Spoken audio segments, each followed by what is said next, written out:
Hello and welcome to the Evidence Based Chiropractor. I am your host, Dr. Jeff Langmaid. This week we're talking research, we're talking chronic pain and visit frequency to a chiropractor. This is a new study that came out in 2020, and they're analyzing predictors of visit frequency for patients using ongoing chiropractic care for chronic low back and chronic neck pain. And this is analysis of observational data. This came out in BMC in 2020. I'll drop that link down below. There's a lot of clinical application to this study. And as always, it leaves a few good questions to be answered in follow-up studies as we continue to learn more about how people with chronic pain engage with chiropractic services, how we can be of value, and ultimately how we can help people live more productive lives with higher quality of life without having to resort to drugs, medications, and or surgical intervention. So this is a big deal. Chronic low back pain and chronic neck pain are some of the most common types of chronic pain, probably no surprise there. And it's estimated that there's a 10 to 20% prevalence in adults. That's pretty startling. When you think about the prevalence, which means out of any group of people, you grab any group of adults, that 10 to 20% of them have chronic pain. That's substantial. We think about hundreds of millions of adults in the United States, billions of adults worldwide. Chronic pain's a big deal, and chronic low back pain and chronic neck pain are at the top of the list. So if you're listening to this as a chiropractor and I said, hey, do you think you do a good job taking care of and helping people that have chronic neck pain and low back pain? I imagine your answer would be absolutely yes. So the real statement is you have a ton of opportunity out there because there's a lot of people dealing with pain. And many people that have chronic neck pain or chronic low back pain use medications, including opioids. And this is just a reality of what's gone on because of the standard of care in medicine. And the fact that the guidelines have changed, however, practice and habits by and large are very, very slowly coming along. So guidelines now recommend a number of non-pharmacological therapies, as we know and we've talked about, for chronic low back pain and neck pain, such as conservative movement-based options like chiropractic adjustments. And this is a really, really big deal. I know we've talked about it on this podcast and we'll continue to talk about it because it's such a big deal.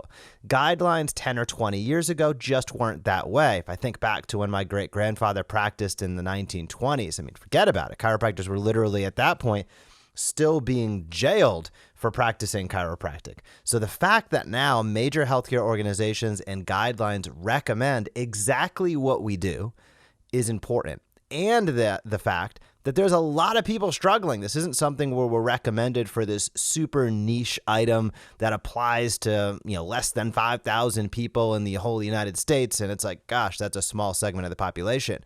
There are tens of millions, if not hundreds of millions of people that need our care and services. The guidelines recommend it. We still need to get out there and tell our story and make sure people understand what the truth is and how to take action with it because habits are so hard to change. So, bottom line is, as time has gone on, we've seen, the question then becomes, well, how come so many people aren't utilizing chiropractic for chronic pain? And a lot of this comes down to policy. So documentation, continued clinical meaningful improvement, and the implication that treatment should end when a patient's symptoms plateau at some sort of maximum therapeutic benefit has really hindered because in many cases, again, treating chronic pain quite often is not curative. It is management. And our insurance guidelines, specifically, I'm going to say in the United States, but I think this takes place elsewhere as well, guidelines are like, well, plateauing's not a good thing. Well, plateauing could be a very good thing if you've received benefit and you maintain that benefit. I'd argue that's a fantastic thing that you don't always have to have continued improvement. I think we've all seen and had patients come into our practice, 7, 8 out of 10 pain daily, that we get down to 2 or 3 out of 10 pain daily. That's life-changing, by the way, for that individual. And they stick around at 2 or 3 out of 10. And when they go X amount of days, weeks without having our care, they shoot right back up to an 8. And many insurance companies are built where you almost have to play the game of the patients either coming out of pocket, which is okay, or that they have to have a crash, quote unquote, an acute exacerbation to kind of be able to come in and get the care that they need. And that yo-yo effect isn't good for anybody. And it certainly is not patient-centric. But insurance companies have built it that's often the way it is because we are crisis care based from an insurance policy perspective. We're not management based. Now, it's estimated that here's the good news. It's estimated that 30% of patients with spinal pain have visited a chiropractor. So again, these numbers vary so heavily depending upon what research study you look at. I don't believe that really the usage and utilization of chiropractic is over 10 to 12%. But if we look at people that specifically have had spinal pain and ask them if they've ever visited a chiropractor even one time in their life, I could see 30%. But I don't think that's not utilization, I guess. That's more about who has potentially seen a chiropractor. I'm splitting hairs there. So how did this study look at things? Well, they looked at visit frequency and they based it off patient self-reported use over the past 2 weeks, gathered every 2 weeks, for 3 months. And they viewed visit frequency and basically defined it as the average number of chiropractic visits per 30-day period or each month. So that's how they looked at it and analyzed it. Now, here's what they found. They found that the average visit frequency per month was 2.3 visits for both conditions, meaning neck pain and low back pain, chronic, which is a bit more often than every other week. Now, here's something interesting. Almost half of the patients in this study, which was, I think, well over 1,500 people, a pretty sizable study, well over half of them had patients for 10 or more years. These are people that are living in chronic pain. We're not talking chronic pain. It's the 91st day and the incident happened, 91 days ago. These are individuals have been dealing with this at, 10 years, thousands upon thousands of days. A decade of a life is a long period of time. And again, the average frequency that somebody saw a chiropractor in both the groups combined was basically every other week. It's not a ton, right? These aren't like, these people aren't in, care 3 times a week and it's been 27 years later. Every other week for chronic pain, especially depending upon what the individual does for work, as we'll talk about in a moment, I don't think is extreme in any situation. So they also looked at, does insurance play a role? And they found that having some insurance coverage does increase visit frequency by about 0.44 visits per month for patients with chronic low back pain, but really had no effect if there was insurance coverage or not on frequency for patients with chronic neck pain. They also found that visit frequency was significantly higher for patients of chiropractors who saw more patients per day. So that's interesting. And it was significantly lower for patients of chiropractors who had been in practice for 20 to 30 years. So newer providers tended to see patients a little bit more often than veteran providers. And the more visits that somebody saw per day, if you saw over 50 visits per day, the frequency was generally higher than if you saw less than 25 visits per day. It's just interesting anecdote. So patients with chronic low back pain and some insurance coverages for chiropractic had an average of less than one half of a visit more per month than those without coverage, as we just talked about. However, having insurance coverage had little to no effect on visit frequency for patients with neck pain. Why was the difference? I have no idea. But the bottom line is insurance coverage didn't make a huge difference. So some people are like, insurance coverage. If they have insurance, they're going to come so often. If a patient doesn't have insurance, we can't get him in here. That's a communication issue probably in your practice more than it is the truth. Because when we look at data at scale, we see that whether somebody has insurance coverage or not, in neck pain, it didn't matter at all. And then in low back pain, it was literally less than one half of a visit per month. So less than 6 visit difference per year in those with insurance coverage and those without. So not really a big deal. Patients with chronic low back pain that had heavy labor, right? That increased their frequency by less than a half a visit per month. And incidentally, female patients had lower visit frequency by about a third of a visit per month.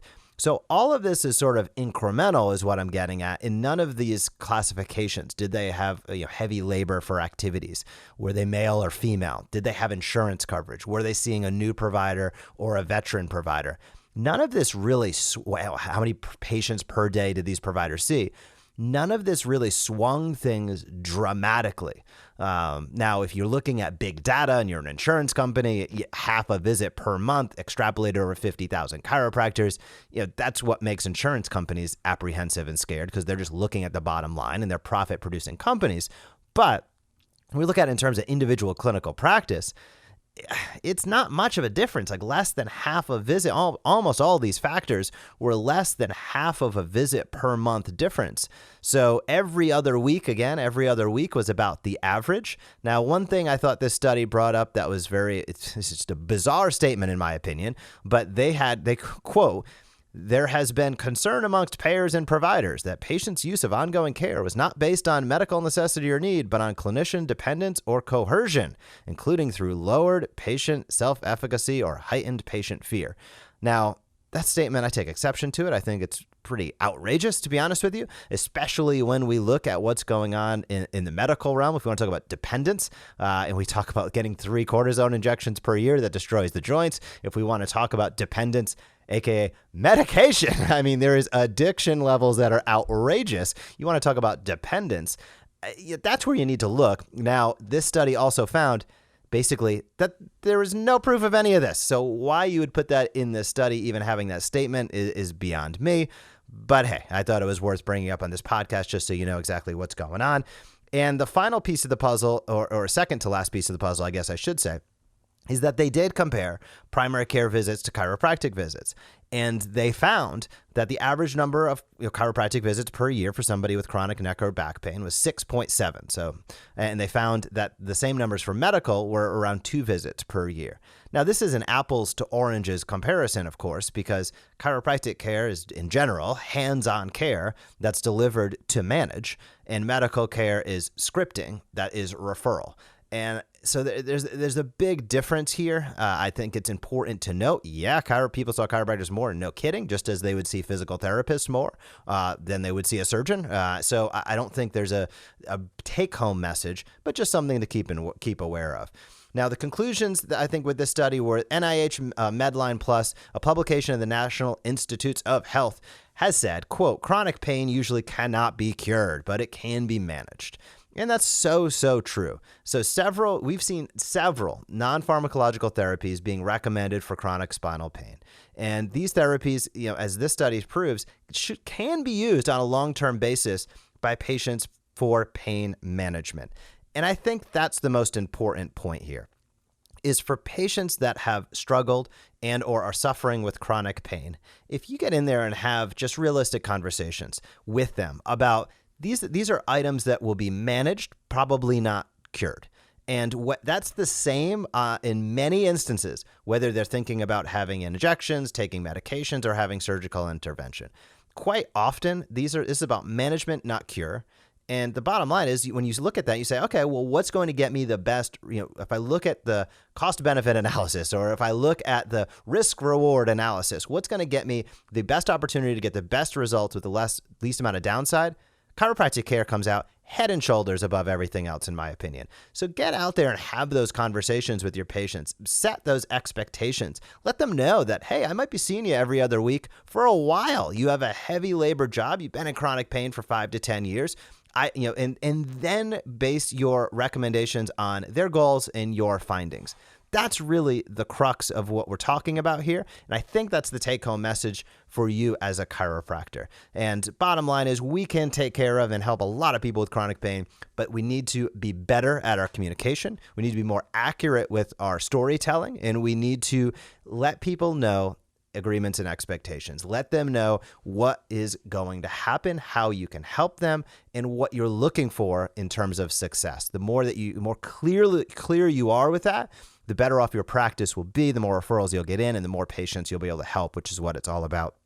So thanks for tuning in to this episode. Thank you for putting me over 200, which is incredible, over 200 reviews for this podcast on iTunes. So if you haven't left a review, it's never too late. You can scroll on down, give us some feedback, let us know what you think about the podcast. Thank you for tuning in. I think we have somewhere over 12,000 docs listening to this each and every week. So again, thank you so much for tuning in. And I'll wrap it up by letting you know, if you are looking for office coverage or you're looking to provide coverage, please let us know at chiroofficecoverage.com. That is our locum services. It is coverage services. So whether you're going to be out on continuing education, whether you have an unexpected injury, whether you're looking to take a vacation, the bottom line is you do not need to close down your practice, break up your patient's care, and lose revenue. We make things super easy. chiroofficecoverage.com. We do all the heavy lifting for you. And also, if you are looking to increase leads in your practice, if you are looking to automate your marketing and you think content is better than discounts, then head over to thesmartchiropractor.com and see what we have going on. Also, we've put up a ton of new blog posts at The Smart Chiropractor, clinically related blogs, marketing blogs. Head over, check it out at thesmartchiropractor.com. If you have any feedback on this podcast, as always, you can hit me up, Jeff at theevidencebasedchiropractor.com. I hope you have a fantastic week in practice, and I will talk to you soon. Thank you for joining us on this episode of the Evidence Based Chiropractor. If you want to grow your practice, come back for next week's episode. If you want to grow faster, visit theevidencebasedchiropractor.com and join our MD Marketing membership today.